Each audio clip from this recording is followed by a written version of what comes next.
নতুন রাজনৈতিক বন্দোবস্তের যে আলাপ উঠেছে, সেখানে ইসলামী আন্দোলন বাংলাদেশকে বিজয় কেতন উড়ানোর জন্য আমাদের সবাইকে প্রত্যেক ঘরে ঘরে হাত পাখার সুশীতল বাতাসকে পৌঁছে দিতে হবে ইনশাআল্লাহ। জুলুম বাচ্চার বিচার হলে অন্যায় হবে শেষ, বাংলাদেশে আসবে নেমে সুখের পরিবেশ।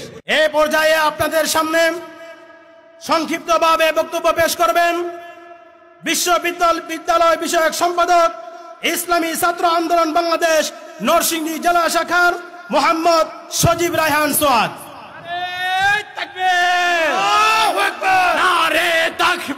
আল্লাহু আকবার। ছাত্র আন্দোলন জিন্দাবাদ জিন্দাবাদ জিন্দাবাদ জিন্দাবাদ। ইসলামী আন্দোলন বাংলাদেশ।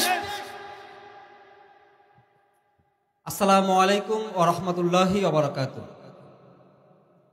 খুনি হাসিনার পতনের সর্বশেষ উপলক্ষ বৈষম্য বিরোধী ছাত্র আন্দোলনে আমরা যারা রাজপথে সরব ছিলাম, আমাদের সবার মুখে একটা স্লোগান ছিল, বুকের ভেতর অনেক ঝড়, বুক পেতেছি গুলিকর।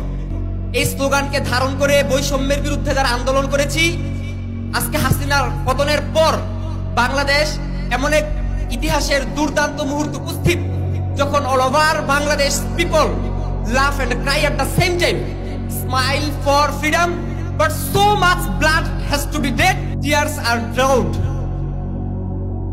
আমরা দেখতে পাচ্ছি বাংলাদেশ আজকে ইতিহাসের এমন এক দুর্দান্ত মুহূর্ত উপস্থিত, যখন জনগণের ভোটের ভিত্তিতেই জুলাই বিপ্লবের ইতিহাসকে সংরক্ষণের জন্য জাতীয় সরকার গঠন করা সম্ভব।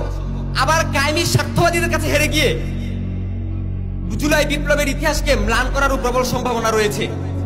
এমন অবস্থায় যখন খুনি হাসিনার পতন ঘটেছে, তখন সারা বাংলাদেশে নতুন রাজনৈতিক বন্দোবস্তের জন আকাঙ্ক্ষা তৈরি হয়েছে।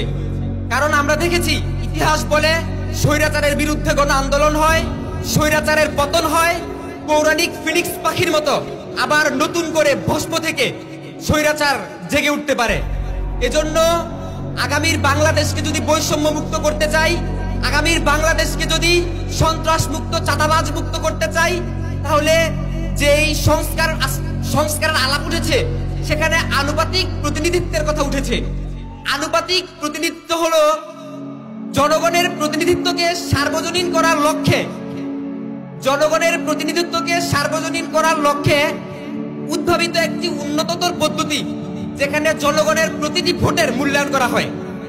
যদি পিআর পদ্ধতি প্রবর্তিত হয়, যদি সংসদে আনুপাতিক প্রতিনিধিত্ব ব্যবস্থা নিশ্চিত হয়, তাহলে জনগণের প্রতিটি ভোটের সঠিক মূল্যায়ন হবে। যদি পিআর পদ্ধতি প্রবর্তিত হয়, তাহলে বৈষম্য বিরোধী আন্দোলনে খুনি হাসিনার পতনে যারা রাজপথে সরব ছিল, তাদের প্রায় প্রত্যেকের জাতীয় নীতি নির্ধারণে ভূমিকা রাখার সুযোগ তৈরি হবে।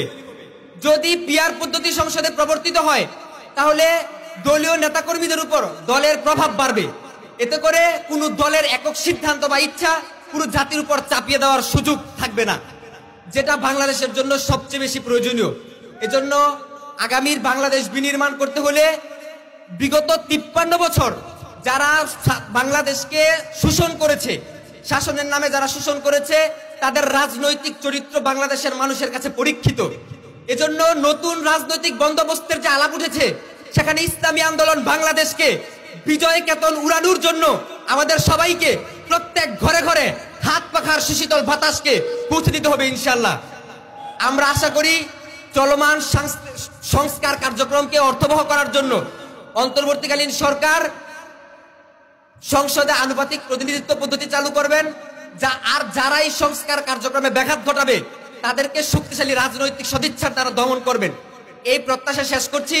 এবং এই জুলাই বিপ্লব সহ বিগত 16 বছরে স্বৈরাচারীরা যত অন্যায় জুলুম করেছে, তাদের অনতিবিলম্বে বিচার নিশ্চিত করতে হবে। কারণ জুলুম বাচ্চার বিচার হলে অন্যায় হবে শেষ, বাংলাদেশে আসবে নেমে সুখের পরিবেশ। নাসরুম মিনাল্লাহি ওয়া ফাতহুন করিব ওয়া বাশশিরিল মুমিনিন।